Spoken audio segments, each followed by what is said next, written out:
makatulong sa flood control. I truly believe it is a waste of time. Ako nanood ng SONA like last year and wala akong planong basahin ang nilalaman ng SONA o kahit man lang summary dahil I truly believe it is a waste of time of the Filipino people. VP, marami po ang nagtatanong, how do you maintain the radiant glow na talagang shining, shimmering, splendid ka talaga? From SONA to beauty and wellness.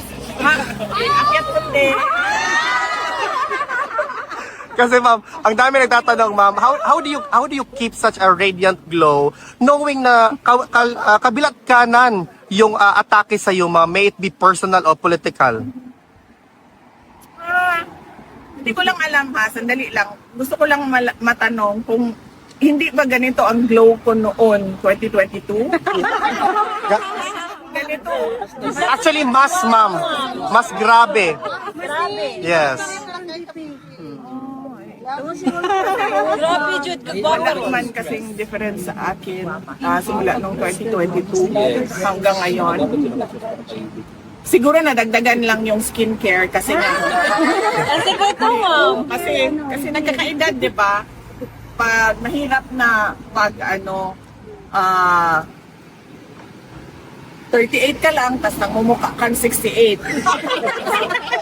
kaya siya kapag Guilty, mabutaan na rin. Ma'am, wala akong pinapatamaan. Kasi meron tayong kilala na 68 pa lang pero mukha ng bangkay.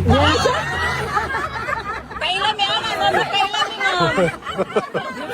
So, wala naman nagbago sa akin simula nung 2022. In fact, before 2022. Pareho lang yun. Yun lang na mas meron na akong awareness ngayon sa aging ng mukha. Kaya meron ng mga Sunblock, ma'am.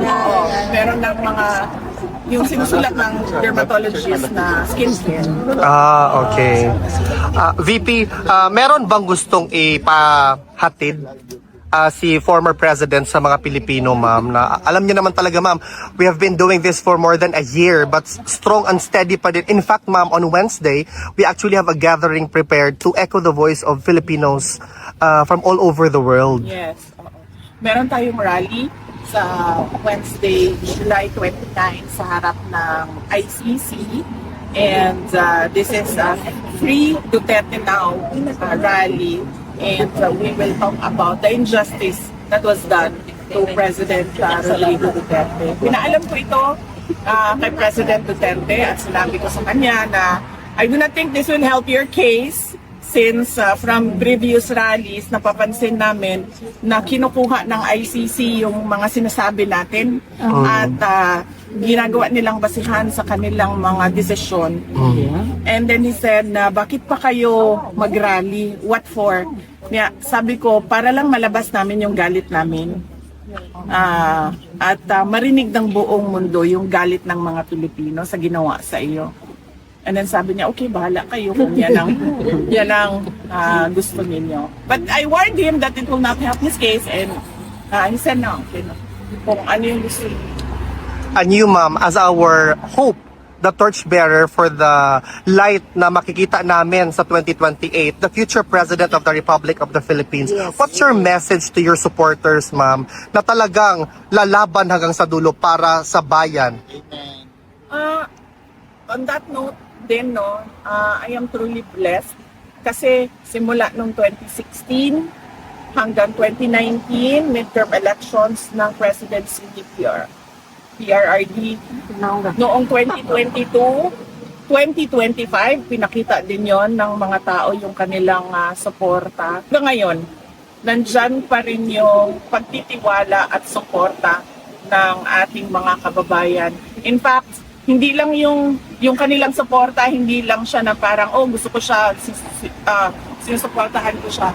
Marami sa ating mga kababayan, yung nagdarasal talaga gabi-gabi para we pray for Inday Sara, we pray for the Duterte family, we pray for President Duterte. At hindi ko alam kung saan nanggagaling yung ganyan kalakas na pagtitiwala at paniniwala ng ating mga kababayan. Pero kami, tulad ko, ako, tuloy-tuloy lang talaga ako sa trabaho ko. Kung ano yung mandate ng Office of the Vice President, apart from being the Vice President being a constitutional successor, kung ano yung mga merong budget na mga programs and projects sa loob ng aming opisina, yun lang din at yun ang ginagawa namin. VP Inday, on behalf of the Filipino all over the world, asahan niyo po ang suporta namin sa 2028. Duterte! Dapat tayo maging mapagmatyag, dapat tayo makialam dahil sinabi ko na nga noon, 'di ba? We do not know if we still have a country by 2028. And at the rate that this dictatorship is going, we do not even know if there will be elections on 2028. Just keep praying, ma'am. Kaya, yes ma'am, yung nang una, kasal. Tapos pangalawa, kailangan talaga tayo kilahok, kialam, pumuna sa ginagawa ng administrasyon. Maraming salamat. Question ka? Ma'am, question. Last year na po ni PBBM, nabanggit po niya yung mahiya naman tayo. And then according to him, ma'am, he's the one na nag-expose about corruption, especially po sa flood control scheme. And then sabi po niya, wala daw pong administrasyon ng mga nakaraan ang may nagawa tungkol dito. Siya lang daw po ang may mga napakulong and then may na-frozen na asset. Wala naman siya napakulong sa flood control scandal eh. At saka, yung sinabi niya na mahiya naman kayo, it was a PR stunt na sinali nila yung linya na yon sa speech niya na nag-backfire. Dahil ang katotohanan naman kasi talaga, ghost projects yung flood control kung hindi man substandard, unfinished or substandard projects. No? So, sinasabi niya na lang yan ngayon na parang ako yung nagsabi ng mahiya naman kayo para mailayo niya yung sarili niya doon sa flood control scandal. Unfortunately, hindi niya pwedeng gawin na ilayo niya yung sarili niya doon sa korupsyon sa flood control scandal kasi siya yung pumirma ng budget. Yan yung inuulit-ulit ko na it is doon sa pag-file ng impeachment case sa kanya. Yun yung impeachable offense doon. Nagpumirma ka ng budget na alam mo madaming insertions. Na alam mo yung NEP mo hindi na siya yung lumabas na GAA. At kahit pa man na nakikita mo na merong anomalya doon, pinirmahan mo pa rin yung budget. Kaya hindi niya pwede itayo yung sarili niya just by saying na ako yung presidente na nagsabi na mahiya naman kayo at ako yung presidente na nagpakulong dahil wala namang nakulong na walang nakulong na mga tao na tumanggap ng mga maleta na galing sa flood control scandal.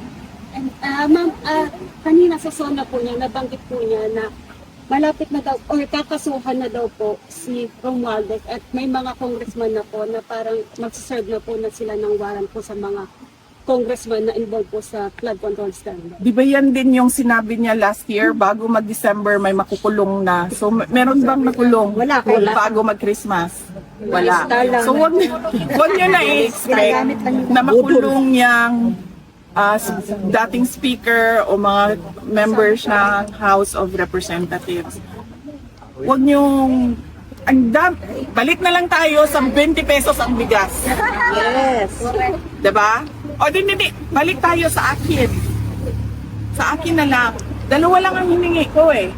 Nung pumayag ako na tumakbo, katandem niya bilang kanyang vice president. Yung isa doon, buwan pa lang, hindi na niya sinunod. Wala pang 1 year. Isa lang yon.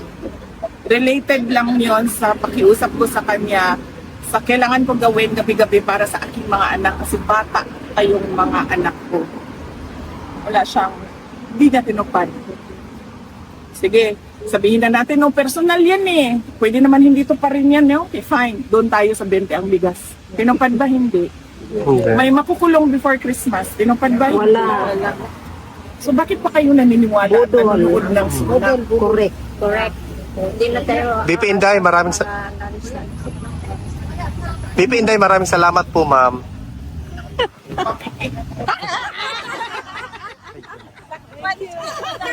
Picture na ta, ma'am.